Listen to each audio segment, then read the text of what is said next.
喂，唔好插走個視頻住啊！你好，我係 AIOHK David Lau 劉健遠。由今日開始，我會喺呢度講解好多唔同酒類嘅小知識，保證大家新手都變專家。Hello， 大家好，我係 David 啊。呢集就講下素酒。素酒即係素食酒啊，咁咯。咁啊，啱啱之前我有個朋友咧就請教我，佢就有一間素食嘅餐廳。咁佢就話：喂 ，David 飲食，其實有冇機會即係素食裏邊都有酒類咧？咁樣，我呢個真係好問題。酒係好神奇嘅，即係我譬如我喺呢個行業都幾十年啦。其實素酒我都聽過嘅，但係講真嘅，酒咧就係我專業，係啦。坊間聽聞嗰啲就聽下就算㗎啦。咁我哋學習嘅都係一啲即係能夠 confirm 嘅知識啦，咁咯。咁後來我就即係因為興趣咧，就上網睇過啦。其實素酒咧，其實根據網上唔知真定假㗎。咁就話係古代嘅文獻咧，就都有顯示咧，古代嘅僧侶咧係有飲酒嘅，係啦。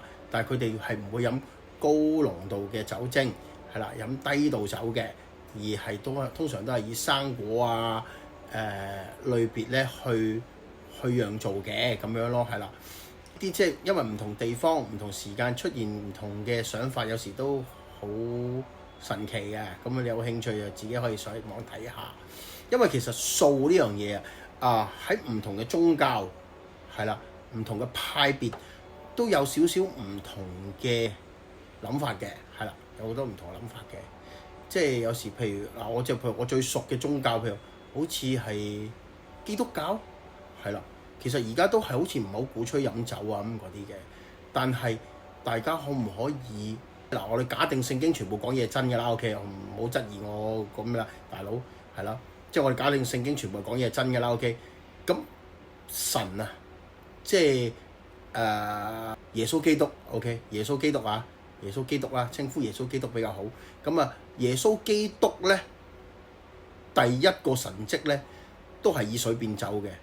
咁根據聖經顯示咧，耶穌都 OK 嘅咁咯，係啦。咁係咯，我都覺得，譬如因為酒精好神奇嘅咁樣咯，係啦。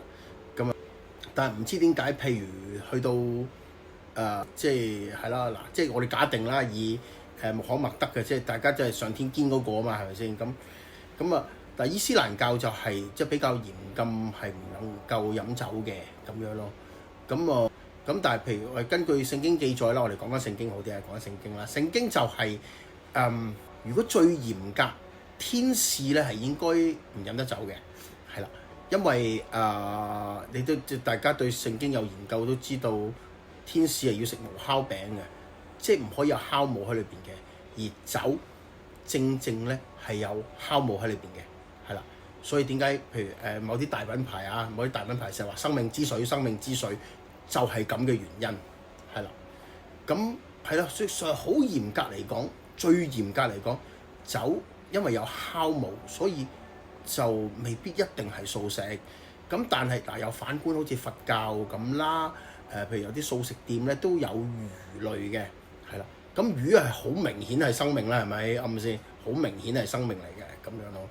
咁所以就我覺得今日呢個 topic 咧好值得討論嘅。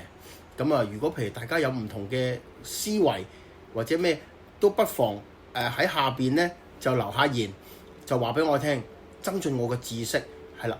我都希望即係多啲唔同嘅知識集思廣益咁樣咯，係啦。好，今日就咁多，係啦。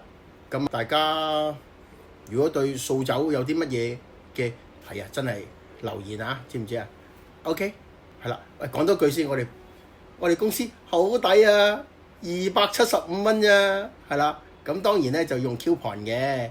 咁如果有咩唔明白咧，可以問呢個店務員啦。咁一定會解決到嘅。多謝晒。